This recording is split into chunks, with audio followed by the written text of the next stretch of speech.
Hi friends, అందరు ఎలా ఉన్నారు? బాగున్నారా?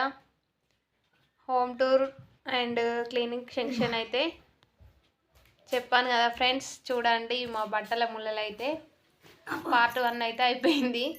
పార్ట్ 2 ఫ్రెండ్స్ చూడండి. ఇగో ఇవన్నీ అయితే ఇంకా మడత పెట్టినవి ఉన్నాయి.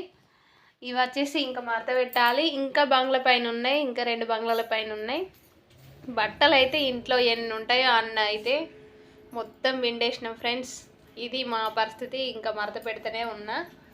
ఇవి మడత పెట్టినాయి, ఇంకా ఇంట్లో కొన్ని పెట్టేసిన, ఇంకా కొన్ని తోమేటివి కూడా ఉన్నాయి. బోర్లు ఇట్లా పూజ సామాను, ఇంకా మళ్ళీ అవన్నీ తీసుకొచ్చుకోవాలి, ఇంట్లో సర్దుకోవాలి ఫ్రెండ్స్. ఇల్లు పెయింటింగ్ వేసిన, సున్నం వేసిన ఎంత క్లీనింగ్ ఉంటుందో సేమ్ అదే విధంగా సున్నం వేయలే పోతే ఏంటి పెయింటింగ్ వేయించలేదు, కానీ మొత్తం పైప్తోనైతే ఇల్లు అయితే క్లీన్ అయితే చేసేసుకున్నాం. ఇలా ఉంటుంది మా శివరాత్రి జాగారం పనులు అయితే ఇలానైతే ఉంటాయి ఫ్రెండ్స్. అలాగే కొన్ని కంకులు అమ్మొచ్చినాయి, అవి తీసుకోవాలి, వెళ్తా ఫ్రెండ్స్. ఇంకా కొన్ని ఫ్రూట్స్ కూడా వచ్చినాయి, అవి రేట్లు ఎలా ఉన్నాయో ఏమో తెలియదు, చూడాలి. చూడండి, ఈ బట్టల ముళ్ళలు అయితే మడత పెట్టాలి. ఇంకా ఇవే కాదు, బెడ్షీట్స్ కానీ చెద్దర్లు, బ్లాంకెట్స్ అట్లా అవన్నీ కూడా పిండేసినాం ఫ్రెండ్స్. అవన్నీ కూడా తీసుకురావాలి, మొత్తం తీసుకొచ్చి మడత పెట్టుకొని మళ్ళీ యథావిధిగా ఎక్కడైతే పెట్టుకోవాలి ఫ్రెండ్స్. శివరాత్రికి మీరు కూడా ఇలానే చేస్తారా లేదా కామెంట్ చేయండి. చూడండి, ఇక మడత పెట్టేస్తాను నేనైతే. ఈ బట్టలతోనైతే లేకపోతేనేమో బట్టలు కావాలి, ఇంకా లేవు బట్టలు, అయ్యో ఇంకా చీరలు తీసుకుంటే బాగుండు, పిల్లలకు డ్రెస్సులు తీసుకుంటే బాగుండు, ఇంకా లేవు అని అట్లా అనిపిస్తుంది. ఈ క్లీనింగ్ చేసినప్పుడు చూస్తే అమ్మ ఇన్ని బట్టలా, మళ్ళీ ఏదైనా ఫంక్షన్స్కి కానీ ఎటైనా ఊరు వెళ్తే ఏదైనా అకేషన్స్ ఉంటే అయ్యో చీరలు లేవు అన్న, డ్రెస్సులు లేవు, బట్టలు లేవు అని అదొక ఫీలింగ్ వస్తుంది. మళ్ళీ ఇవన్నీ చూస్తే వామ్మో ఇవన్నీ బట్టలు అని ఈ టైంలో అనిపిస్తుంది. మీకు కూడా ఇలానే అనిపిస్తుందా?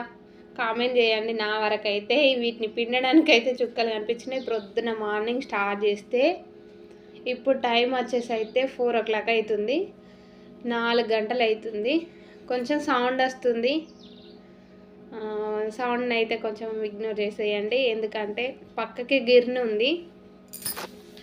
నేను ఈ వీడియో స్టార్ట్ చేసిన ఆ గిర్ని స్టార్ట్ అయింది ఫ్రెండ్స్. సాయంత్రం ఈవినింగ్, పల్లెటూరు కదా, ఈవినింగ్ టైంలో వచ్చి, ఇప్పుడు సమ్మర్ కదా ఇంటి దగ్గరనే ఉంటాం కదా, ఖాళీ ఏం పనులు ఉండవు. ఒకటి రేపు శివరాత్రి కాబట్టి ఇవైతే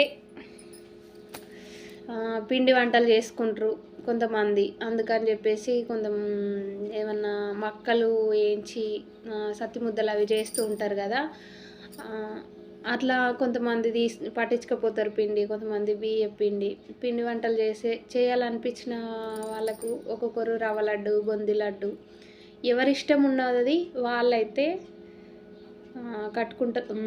లడ్డూలు అయితే కడతారు ఫ్రెండ్స్. నేనైతే మక్క పిండితో కట్టాలని అనుకుంటున్నా, ఎప్పుడైనా అట్లనే కడతా.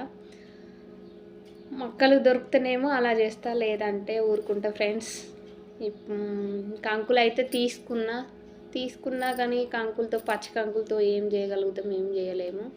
కాకపోతే దేవునికి నైవేద్యంగా మాత్రం అక్కడ నేనైతే ఫ్రూట్స్ ఎలా పెట్టుకుంటానో కంకులు మాత్రం కంపల్సరీ అక్కడ మనకి ఏ పంటలు అయితే అవైలబుల్ ఉంటాయో వాటికి సంబంధించినవి అయితే నేనైతే దేవుని దగ్గర ప్రతిసారి పెట్టుకుంటా. మీరేమేం పూజ దగ్గర పెడతారో కామెంట్ చేయండి. ఇది అండి ఈరోజు ఇట్లుంది పరిస్థితి. ఇంకా క్లీనింగ్ సెక్షన్ ఎలా ఉంది అనేది, ఇంకా కొన్ని పూజ సామాన్లు అయితే తోమేల్సినవి ఉన్నాయి, అవి కూడా చూపిస్తా. ఓకేనా ఫ్రెండ్స్, బాయ్. మరి మళ్ళీ హాయ్ ఫ్రెండ్స్, ఈరోజైతే రేపు శివరాత్రి కదా, ఈరోజైతే కంకులు అమ్మ వచ్చినాయి. 50 రూపాయలకి 8 ఇస్తారు. నేనైతే కొసరి 9 కంకులు అయితే తీసుకున్నా ఫ్రెండ్స్. శివరాత్రి కదా, రేపు జాగారం, అందుకని చెప్పేసి దేవుని దగ్గర పెట్టడానికి అయితే తీసుకున్నా కంకులు. అన్ని పెడతా అంటే అన్ని పెట్టా ఫ్రెండ్స్, ఒక 2 అయితే దేవుని దగ్గర పెడితే మిగతా మనకు తినడానికి. ఇంకేమేమి తీసుకున్నా చూపిస్తారండి ఫ్రెండ్స్. శివరాత్రికి వచ్చేసి అయితే ఇగో సపోటా పండ్లు తీసుకున్నా, అలాగే సంత్రాలు, అలాగే వచ్చేసి ద్రాక్ష, అలాగే అరటి పండ్లు, ఇంకా ఖర్జూర తీసుకోవాలి. ఖర్జూర దేవునికి ఇష్టమైంది కాబట్టి ఖర్జూర తీసుకోవాలి ఫ్రెండ్స్. ఈ పండగ సీజన్ ఏమో కానీ ఫ్రూట్స్కి అయితే మస్తు రేట్లు పెరిగినాయి. 30 కేజీకి వచ్చి 50 రూపాయలు ఇవి సంత్రాలు. సపోటా వచ్చేసి 50 రూపీస్ హాఫ్ కేజీ ద్రాక్ష ఇవైతే డజన్కి 50 రూపాయలు, 100 రూపాయలు సారీ.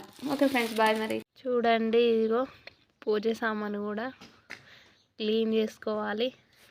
పీతాంబరం కూడా వాటర్లో వేసేసిన చూడకుండా. చూడండి